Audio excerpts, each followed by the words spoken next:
திமுக ஊடகங்கள் எப்பயுமே அப்படிதான் குற்றச்சாட்டுவாங்க. ஆனா உண்மை என்ன, அதை தாண்டி பொதுவாக இருக்கக்கூடிய ஆட்கள் கூட எடுத்துக்க சர்வேல அதிமுக தான் பாசிட்டிவா வருது. அதாவது எடப்பாடியார் இந்த 234 தொகுதியும் சுற்றுப்பயணம் போயிருக்காங்க. 234 சுற்றுப்பயணம் போனதுனால கலா யதார்த்தம் அவருக்கு அழகா தெரியும். அதனாலதான் அவர் இன்னைக்கு நேற்று சொல்லலைங்க, 1 வருஷத்துக்கு முன்னாடியில இருந்த 210 தொகுதியில் வெற்றி பெறுவோம், 210 தொகுதியில் வெற்றி பெறுவோம் அப்படின்னு சொல்றாரு. அது என்னன்னா 210 எல்லா ஆட்சியிலுமே இது நடக்குங்க.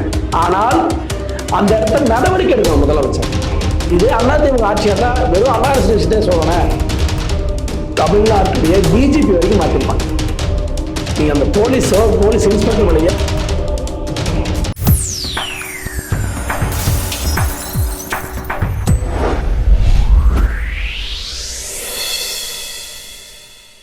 வணக்கம். கோல்டன் சன்ஸ் வழங்கும் அரசியல் களம். இன்றைய அரசியல் களம் நிகழ்ச்சியில் நம்மோடு இணைந்திருப்பவர் பத்திரிகையாளர் திரு ராஜா ஸ்டாலின் அவர்கள். வணக்கம். வணக்கம் சார்.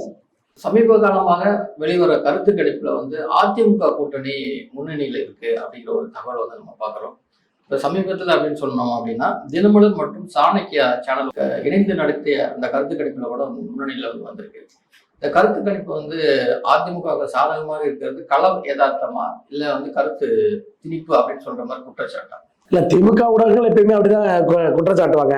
ஆனா உண்மை என்ன, அதை தாண்டி பொதுவாக இருக்கக்கூடிய ஆட்கள் கூட எடுத்துக்க சர்வேல அதிமுக தான் பாசிட்டிவா வருது. அதாவது மோர் தென் 45% மேல வருது. சரி, வருது அப்படின்னா சும்மா சொல்ல முடியாது. அதாவது பார்லிமெண்ட் எலெக்ஷன்ல வாங்கின ஓட்டு கூட சேர்ந்தா அழகா வந்துடுது. 18% ஆல்ரெடி பிஜேபி வாங்கிட்டாங்க, அதுதான் அவங்க சொல்றாங்க. 20% அதிமுக பார்லிமெண்ட்ல வாங்கிட்டாங்க. ஆனா அது அதிமுக ஹிஸ்டரியிலே ஒர்ஸ்ட் பர்ஃபார்மன்ஸ். அதிமுக பாத்தீங்கன்னா சாலிடா 32% தான் குறைந்தபட்சம் வாங்குவாங்க. என்ன இதா இருந்தாலும் 96 தேர்தல் மிகப்பெரிய கடுமையா அதிமுக பெரிய சரிவு கொடுத்த ஒரு தேர்தல். ஆனா அந்த தேர்தலில் கூட 30%. ஆக அதை விட இந்த முறை மிக குறைவான. அது நிறைய ஃபேக்டர், கட்சிக்குள்ள நிறைய சலசலப்புகள் வெளியே இருந்தது போனது.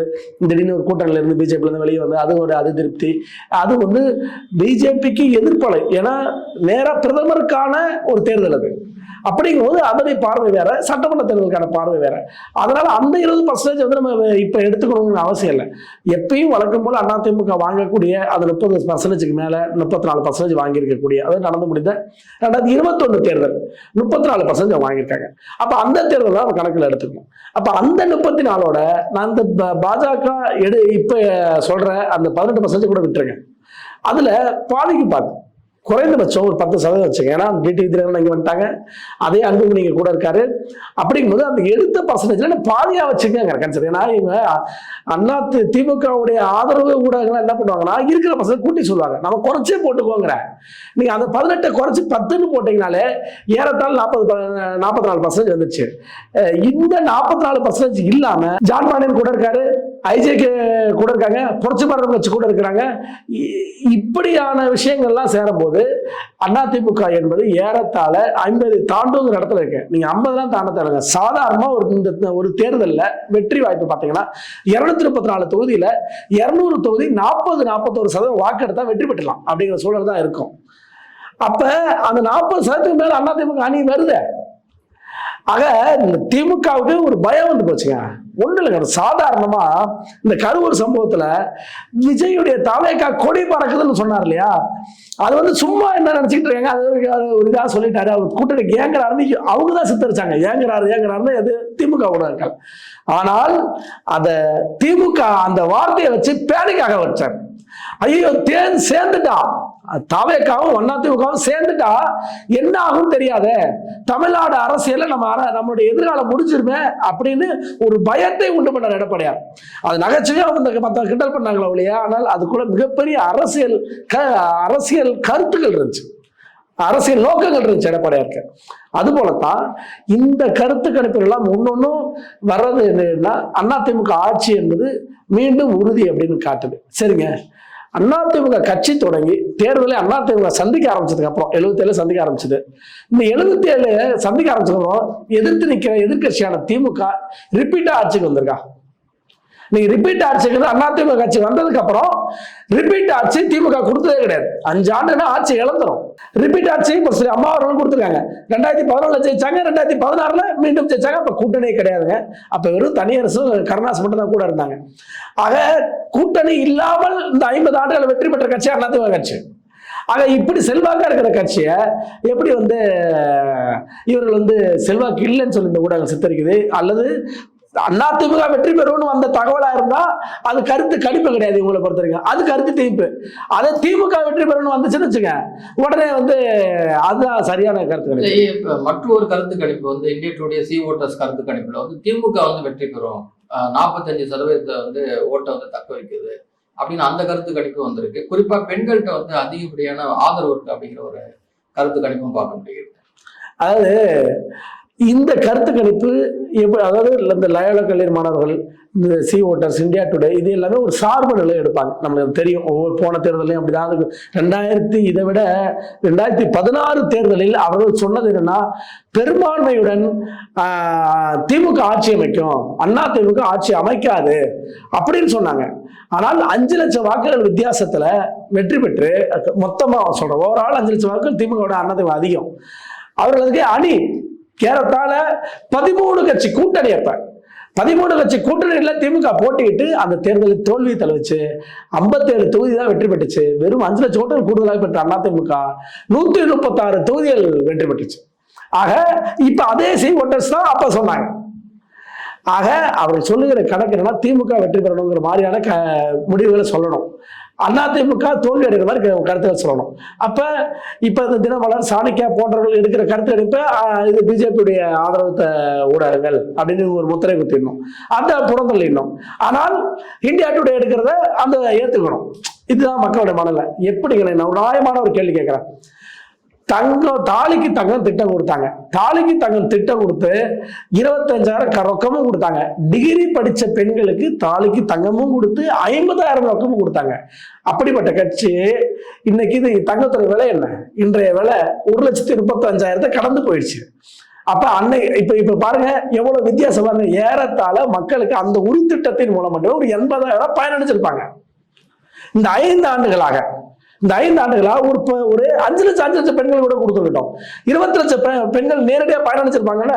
ஒரு திட்டத்தை சொல்றேன். இந்த ஒரு திட்டத்தில் 25,000 பெண்கள் பயனடைந்தா திமுக கவர்மெண்ட் தடுத்துருக்கல, அப்புறம் பெண்கள் ஆதரவு இருக்கும். அதுக்குதான் மகளிர் உரிமை திட்டம்னு கொடுத்துருக்கோம். 80,000 வர வேண்டிய காசை தடுத்து இப்ப கடந்த ஒரு 1.5 வருஷமா கொடுக்குறீங்க. ஒரு மாசத்துக்கு 1000 ரூபாய், 1.5 வருஷத்துக்கு 18,000 ரூபாய் தான். அப்ப மிஸ் ஆனது எவ்வளவு? 80,000 அந்த 18,000 மிஸ் ஆனா 62,000 கூடுதலாக அதிமுக அரசாங்கம் இருந்தாலும் கொடுத்துருக்கும். இது ஒரு விஷயத்துக்கு சொல்றேன். இந்த மின்சார கட்டணம் இருக்கு, சொத்து வரி இருக்கு, குடிநீர் வரி இருக்கு, குப்பை கொட்டுவதற்கு வரி இருக்கு, தண்ணி பிடிக்கிறதுக்கு வரி இருக்கு. இப்ப அத்தனையுமே நீ வரி ஆக்கிட்டீங்க. இதெல்லாம் எந்த கணக்கு போய் சேர்த்துங்க? ஆக இதையெல்லாம் ஒரு போலியாக திமுக வின் பண்ற மாதிரி செட் பண்ற ஒரு வேலையை திமுக சார்பு நிலை எடுத்த ஊடகங்கள் செய்கிறாங்க. அதான் நிலையை தவிர மற்றபடி உண்மை என்பது, கலை யதார்த்தம் என்பது அதிமுக இந்த தேர்தலில் முந்தி போகிறது அப்படிங்கிறதா கலை யதார்த்தம். எதிர்கட்சி தலைவர் திரு எடப்பாடி அவர்கள் நேற்று பேசிய பேச்சில் அதிமுக கூட்டணி 210 தொகுதியில் வெற்றி பெறும் அப்படின்னு ஒரு பேட்டி கொடுத்திருக்காரு. அந்த பேட்டியுடைய விவரங்கள் என்ன ஹைலைட்ஸான விஷயங்கள்லாம் சொல்லியிருக்காரு. அதாவது எடப்பாடியார் இந்த 234 தொகுதியும் சுற்றுப்பயணம் போயிருக்காங்க. 234 சுற்றுப்பயணம் போனதுனால கலா யதார்த்தம் அவருக்கு அழகா தெரியும். அதனாலதான் அவர் இன்னைக்கு நேற்று சொல்லலைங்க. ஒரு வருஷத்துக்கு முன்னாடியில இருந்த 210 தொகுதியில் வெற்றி பெறுவோம், 210 தொகுதியில் வெற்றி பெறுவோம் அப்படின்னு சொல்றாரு. அது என்னன்னா 210 தொகுதியில் கூட்டணியும் சேர்த்து வெற்றி பெறும் அப்படிங்கிறதா அது யதார்த்தம். ஏன்னா மிகப்பெரிய அளவுக்கு வாக்கு வங்கியை அதிமுக மீண்டும் பெற்றிருக்கு. தன்னுடைய 34% மட்டும் இல்லாம கூடுதலாக வாக்கு வங்கியை பெற்றிருக்கு. எப்படி கூடுதலாக பெற்றிருக்கு? திமுக அரசாங்கம் செய்த தவறுகளால பாதிக்கப்பட்ட மீனவர்கள், தலித் சகோதரர்கள், இப்படி ஒவ்வொருத்தருடைய வாக்கும் திரும்புது. இஸ்லாமியர்கள் ஓட்டு, சிறுபான்மையினர் ஓட்டு இல்லைன்னு அவங்க தான் போய் சொல்லிட்டு இருக்காங்க. ஆனால் மீண்டும் மீண்டும் இஸ்லாமியர்கள் இருக்கிற பகுதியில பூத் வைஸ் பாருங்களேன், அதிமுக ஓட்டு எகிரிட்டு இருக்கு. உள்ள நடந்த முடிஞ்ச உள்ளாட்சி தேர்தலாம் ஒன்றுனே பார்ப்பேன். அதாவதுங்க ராகுல் காந்தி ஒரு 42 முறை தோல்வி தழுவிட்டார் இது வரைக்கும் அவர் பொறுப்புக்கு ஏத்து, அதெல்லாம் மறந்துடுவாங்க. ஆனா எடப்பாடியார் வந்து ஒரு 10 தேர்தலில் தோத்துறாரு, 10 தேர்தல் தோத்துறாரு, ஒரு பிம்பத்தை கட்டமைச்சுட்டே இருப்பாங்க. அது என்னன்னா ராகுல் காந்தியை பார்க்கும்போது பாசிட்டிவா பார்ப்பாங்க. பாருங்க 42 சீட்டு அப்படியே அப்படியே ஆகி இப்ப 99 வந்து நிக்குது அப்படிம்பாங்க. ஆனா எடப்பாடியார் எதிர்க்கட்சி அந்தஸ்துல இருக்கிற காலத்துல வரலாற்றிலே அதிமுக வரலாற்றிலே 66 எம்எல்ஏ வந்து அதிகம் இவர் தான் வச்சிருக்காரு. 34%. அம்மா இருக்கிற காலத்துல கூட இந்த பர்சன்டேஜ் இல்லைங்க. அப்ப இந்த பர்சன்டேஜ் இருக்கிற ஒரு கட்சியை, ஒரு தலைவரை, அதை கொண்டு வந்த தலைவரை இல்ல அப்படிங்கிறது. அப்புறம் பிஜேபியும் அமித்ஷா சொல்லிதான் எடப்பாடியார் சட்டை போடுவாரு, அமித்ஷா சொல்லிதான் வேஷ்டி கட்டுவாரு, அமித்ஷா சொல்லிதான் மோது பவுடர் போடுவாரு, இப்படிங்கிற மாதிரியே ஒரு பில்டப் பண்ணுவாங்க பாருங்க. இது எப்படின்னா இது எல்லாமே அதிமுக என்பது ஒரு நல்ல, அதாவது ஒரு தலைமைத்துவம் உள்ள கட்சி இல்ல, அதிமுகவை வந்து பிஜேபியுடைய கைப்பாவை அப்படின்னு கட்டமைக்கிறது இருக்குல்ல. அதன் மூலம் என்ன, பிஜேபிக்கு ஒரு பெரிய வாக்கு வங்கி இல்லை. அவங்க இப்ப வளர்ந்து வராங்க, அவங்களுக்கான வாக்கு வங்கி என்பது ஒரு 10 லட்சமா உயர்ந்திருக்கு, அவ்வளவுதானே தவிர. ஆனால் அதை தாண்டி அதிமுக அளவுக்கு கோடிக்கணக்கான வாக்கு வங்கி இல்லை. அப்ப அதிமுக ஒதுக்கு, பிஜேபியோட கைப்பாவின்னு சொல்லிட்டா அதிமுக ஆட்டோமேட்டிக்கா வந்து புறக்கணிச்சிடும். ஏன்னா நம்ம என்ன பண்ணணும்னா, நம்ம இயல்பா மக்கள் மனநில ஒரு தொகுதியில் ஜெயிச்சுக்கிற மாதிரி ஒரு மூடு இருக்கும். ஆனா இன்னொருத்தன் அப்படியே ஈக்குவலா போயிட்டே இருப்பான். ஆனா அவன் ஜெயிச்சா நம்ப வச்சிட்டீங்கன்னா இந்த ஜெயிக்கிறாங்க ஆட்டோமேட்டிக்கா கீழே போயிடுவான். ஏன்னா நம்ப வைக்கிறதா மக்களை, அவன் ஜெயிச்சிடாப்பா, தோக்குறவனுக்கு ஓட்டு போடாத, ஜெயிக்கிறவனுக்கு ஓட்டு போட சொல்லுவாங்க தெரியுமா. இப்ப நீ ஏன்பா அந்த கட்சிக்கு ஓட்டு போற, அந்த கட்சி தோக்குத்துரும்பா. சாதாரண சிறிய கட்சிகளை சொல்றேன், ஒரு சிறிய கட்சிக்கு போய் ஓட்டு ஏன்டா ஓட்ட போட்டு வேஸ்ட் பண்ற, ஜெயிக்கிற கட்சிக்கு ஓட்டு போடுறா அப்படின்னு பாருங்க. இது எதுன்னா அதுதான் இப்ப உருவாக்குறாங்க. அப்படி ஒரு நெரட்டிவ் தான் இது. என்னன்னா பிஜேபி கூட இருந்தா தோத்துருவோம். அப்ப பிஜேபி கூட இருக்கிற கட்சிகளை, பிஜேபி கூட இருக்கிற இந்தியா முழுக்க இருந்த கட்சிகள் ஒவ்வொன்று ஜெயிச்சிருக்குங்க. நிதிஷ் ஆட்சிக்கு வந்திருக்காரு, சந்திரபாபு நாயுடு ஆட்சிக்கு வந்திருக்காரு, மகாராஷ்டிராவில் ஆட்சிக்கு வந்திருக்காங்க. இப்ப ஒவ்வொருத்தரும் ஆட்சிக்கு வரும்போது எப்படி வந்து பிஜேபி கூட இருக்கிற தோத்துறாங்க திருப்பி சொல்றாங்க. அந்த திமுக சார்ந்தவர்கள் மீண்டும் மீண்டும் பேசுறவர்கள் பாருங்க, திமுக ஆதரவா பேசுற பேச்சாளர்களும் பாருங்க என்ன சொல்லுவாங்கன்னா, பிஜேபி கூட சேர்ந்தவங்க எல்லாம் தோத்துட்டான், பிஜேபி கூட சேர்ந்தவங்க எல்லாம் தோத்துட்டான், பிஜேபி கூட சேர்ந்த ஆட்சியை தேர்தல் வந்துட்டான், முதலமைச்சர் ஆயிட்டான். துருவத்தில் இருந்த சிராஜ் பஸ்வானியும் நிதிஷையும் ஒன்னா வர வச்சு ஒரே கூட்டத்தில் வச்சு இன்னைக்கு ஆட்சி அதிகாரத்தை கொடுத்துட்டாங்க. அது போலதான் எடப்பாடியாருக்கும் டிடி நீண்ட நாள் இருந்த அந்த மனக்கசப்பை சரி பண்ணி இன்னைக்கு ஒன்னா ஒரு கூட்டத்தில் உட்கார வச்சிருக்காங்க.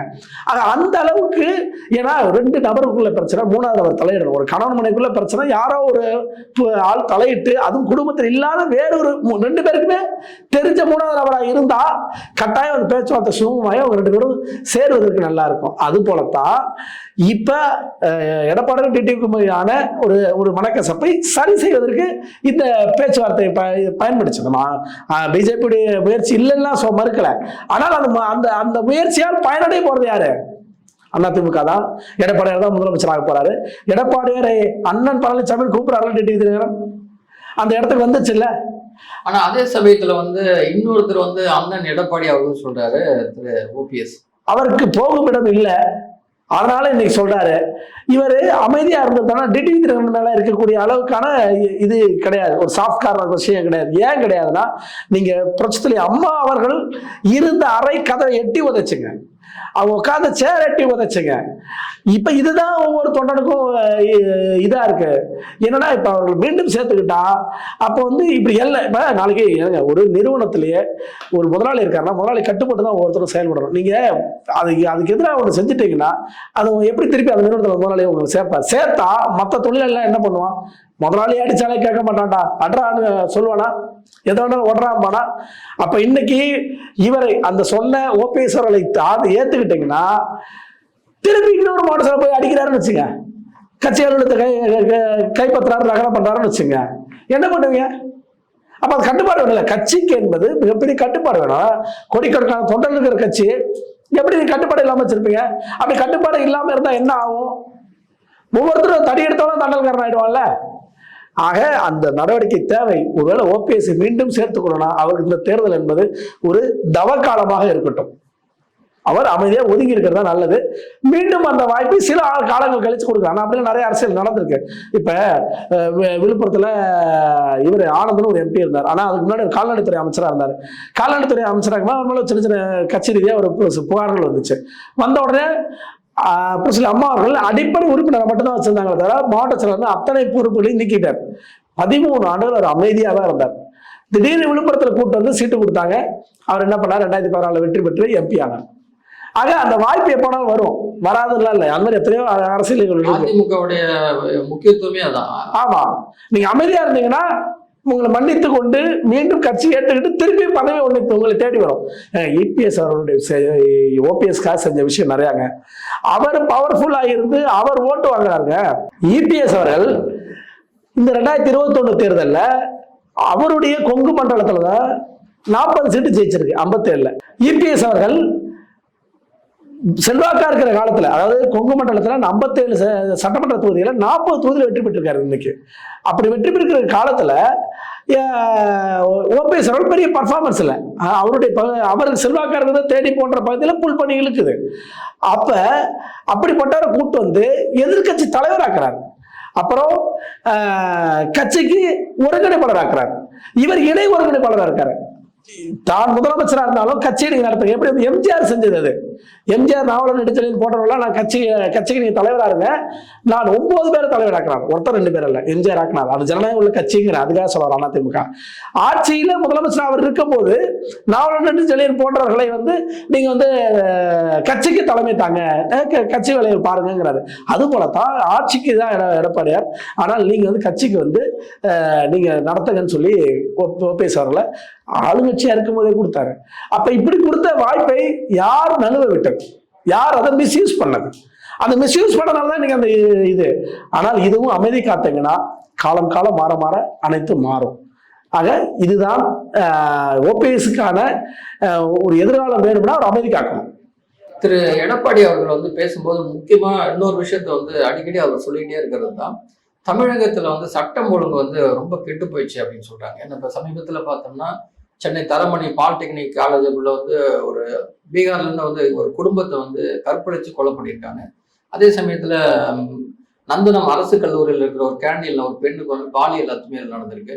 இன்னைக்கு வந்து விருத்தாச்சலத்துல வந்து ஒரு முதியவரை வந்து எரிச்சு கொண்டு இருக்காங்க. இப்படி தினம் தினம் நடக்குது. இந்த குற்றச்சாட்டு வந்து திமுக அரசின் மீது ஒரு தீராத ஒரு குற்றச்சாட்டாகவே இருக்கு. ஒரு பிரபலமான பாலிடெக்னிக் தரமணியில் இருக்கக்கூடிய அந்த பாலிடெக்னிக்கில் ஒரு வாட்ச்மேன் வேலை பார்க்க வந்தவர், ஒரு 24 வயசே ஆன ஒரு இளைஞன், அவருடைய மனைவி. அவரை கொண்டுட்டு அந்த பெண்ணை கற்பழிச்சு அதையும் கொன்று குப்பை தொட்டியில் போட்டு அதை தேடி கிடைச்சிருக்கு. 2 வயசு குழந்தை. எவ்வளோ ஒரு கொடூரமான செயல் இது நடந்திருக்கு. இதுக்கு அடுத்தது நந்தனகுண்டத்தில் நடந்த பாலியல் வன்கொடுமை. இப்படி ஒவ்வொன்றுமே தினம் நடக்குது. எத்தனையோ செய்தியில் பார்க்கலாம். அண்ணா யூனிவர்சிட்டி பார்த்தோம், கோயம்புத்தூர் மாணவி பார்த்தோம், இங்கே திருவள்ளூர்ல ஒரு குழந்தைய கடத்தல பார்த்தோம், ஆசிரியர்கள் பாலியல் சீண்டல். இது எல்லாமே காவல்துறை சேர்ந்தவர்கள் திருவண்ணாமலையில் ஈடுபட்ட அந்த பாலியல் வன்கொடுமை பார்த்தோம். இப்படி ஒவ்வொன்றுமே இந்த அரசாங்கத்துடைய தோல்வியை தான் காட்டுது. நிர்வாக ரீதியா காவல்துறையை கையாள தெரியாமல். ஏன்னா முதல் எல்லா ஆட்சியிலுமே நடக்குங்க, எல்லா ஆட்சியிலுமே இது நடக்குங்க. ஆனால் அந்த இடத்துல நடவடிக்கை எடுக்கணும் முதலமைச்சர். இதே அதிமுக ஆட்சியா இருந்தா வெறும் அண்ணா யூனிவர்சிட்டி விஷயத்தே சொல்றேன், தமிழ்நாட்டுடைய டிஜிபி வரைக்கும் மாத்திருப்பாங்க. நீங்க அந்த போலீஸ் இன்ஸ்பெக்டர் மேல ஏன் எடுக்கணும்? ஏங்க பாதிக்கப்பட்ட பெண்ணுடைய தகவலை பொதுவெளியை யார் வெளியிட்டது? அந்த அண்ணா யூனிவர்சிட்டி விஷயத்துல எல்லாருக்கும் தெரியும், ஊருக்கே தெரியும். தனிநபருடைய விவரங்களை வெளியிடக்கூடாது. அதுவும் திருமணமாகாத ஒரு பெண் எதிர்காலம் இருக்கு. அப்ப பாதுகாக்கப்பட வேண்டிய விஷயத்தை எப்படி வெளியிட்டீங்க? இது லீக் ஆனதுக்காக இன்ஸ்பெக்டர் ஏசி டிசி மட்டும் இல்லைங்க, ஐஜி வரைக்கும் மாத்திருப்பாங்க புரட்சியாளர் அம்மா அவர்கள் அதிமுக ஆட்சியா இருந்தா. ஆனால் திமுக ஆட்சியில கிரீடம் கொடுத்து வர வைப்பாங்க. அப்படி குற்றத்துக்கு காரணமாக அல்லது குற்றம் நடப்பதை தடுக்காத, அது குற்றம் பண்ணாருன்னு இல்லை, தடுக்காத அதிகாரிகள் கூட வச்சுக்கோம். அப்படி தடுக்காத அதிகாரிகளை கூட்டு பதக்கம் கொடுக்கிற அரசாக தான் திமுக அரசாங்கம் இருக்கு. ஆனால் திமுக வந்து என்ன சொல்லுது அப்படின்னா, நாங்க தான் குற்றத்துக்கு வந்து நடவடிக்கை எடுத்திருக்கோம், அவர் மேல சார்ஜ் ஷீட் பண்ணியிருக்கோம், கேஸ் போட்டிருக்கோம் அப்படின்னு சொல்றாங்க. வெறும் கேஸ் ஷார்ட் ஷீட் மட்டும் போதுமானதாங்க? நீங்க அண்ணா யூனிவர்சிட்டியில் என்ன ஆக போகுது? போனா வெளியே வந்தான். அது இந்த மாதிரி மட்டும் இல்லைங்க, நீங்க ஊழல் வழக்கிலேயே மேயர் மேல இந்த மதுரை மேயர் இந்திரா மேல ஊழல் குற்றச்சாட்டு. யாரு? கணவர் 200 கோடி ரூபாய் வரி ஏய்ப்பு பண்ணிட்டாருன்னு ஜாமீன்ல வெளியே வந்து 10 நாள்ல ஜாமீன்ல வெளியே வந்துட்டாரு. இது ஊழல் வழக்கு, இது கற்பழிப்பு வழக்கு. இப்ப இதுல என்ன? ஷார்ட் ஷீட்ல முறையான இது, அதாவது தண்டனை பெற்றுத் தருவதற்கான முகாந்திரம் இல்லாத அளவுக்கு ஷார்ட் ஷீட் இருக்கிறதா குற்றச்சாட்டுறாங்க. ஆக இது எப்படி எங்க போய் முடியும்? அது இப்படிதான் அந்த திமுக செய்கிற வேலை இருக்கு. ஒவ்வொன்றுக்கும் அது பாருங்க, கோல்டு காப் சிறப்பு வித்தாங்க. அப்ப அந்த கோல்டு காப் சிறப்புக்கு என்ன பண்ணாங்க? எங்க ஆட்சியில கொடுக்கல, அதிமுக ஆட்சியில் கொடுக்கல. ஆனா லைசன்ஸ் வாங்கினது 10வது மாசம் 2021 மே மாசத்துல ஆட்சி மாறியாச்சு. அப்ப சட்டமன்றத்துல போய் சொல்றாங்க. அப்ப இதுல இப்ப சொல்ல மாட்டாங்களா? நடவடிக்கை என்பது வெறும் வழக்கு பதிவு பண்ணுவதோ, கைது செய்வதோ, சிறையில் இருப்பதோ மட்டும் இல்ல, தண்டனை பெற்று தருவது. அது தண்டனை பெற்று தருவதற்கான ஷார்ட் ஷீட் தான் மிக முக்கியமான ரோல் அதுல பிளே பண்ண போகுது. அந்த ஷார்ட் ஷீட் என்னவா பதிவு பண்ணிருக்கீங்க அப்படிங்கிறது கவனிக்கத்தக்கது. இப்படிதான் ஒவ்வொரு இதுல நீ கடுமையா நடவடிக்கை எடுக்கிறேன்னா என்ன இருக்கும்? அடுத்த குற்றங்கள் நடக்காதுங்க. நீங்க யோசிச்சு பாருங்க. உடனே அம்மாவின் ஆட்சி காலத்துல அவ்வளவு என்கவுண்டர் நடந்துச்சுன்னு சொல்லுவாங்க, குற்றச்சாட்டு சொல்லுவாங்க. ஆனால் குற்றம் அடுத்து நடக்காம தடுக்கப்பட்டுச்சா இல்லையா? கோயம்புத்தூர்ல, இதே கோயம்புத்தூர்ல ஒரு மார்வாடியுடைய சேட்டுடைய குழந்தைய, பள்ளி குழந்தைய கடத்திட்டு போன விஷயத்து அந்த கொலை குற்றவாளிகள் என்கவுண்டர் செய்யப்பட்டாங்க. அது மாதிரி கட்டுப்பாட்டு வந்துச்சு. இல்லைன்னா என்ன ஆகும்? குழந்தை கடத்தல ஒவ்வொரு பணக்காரனுடைய குழந்தைகளா பார்த்து கடத்திட்டு இருப்பாங்க. அப்ப அது தடுக்கப்பட்டுச்சா? அப்படி ஒவ்வொரு விஷயமும் அதிமுக இரும்புக்கரம் கொண்டு அடக்கினதுனால தான் குற்றங்கள் பெருகல. நீங்க இன்னைக்கு அடக்க மாட்டேங்கிறீங்கனாலதான் குற்றம் பெருகி இருக்கு. நன்றி. மிக்க நன்றி.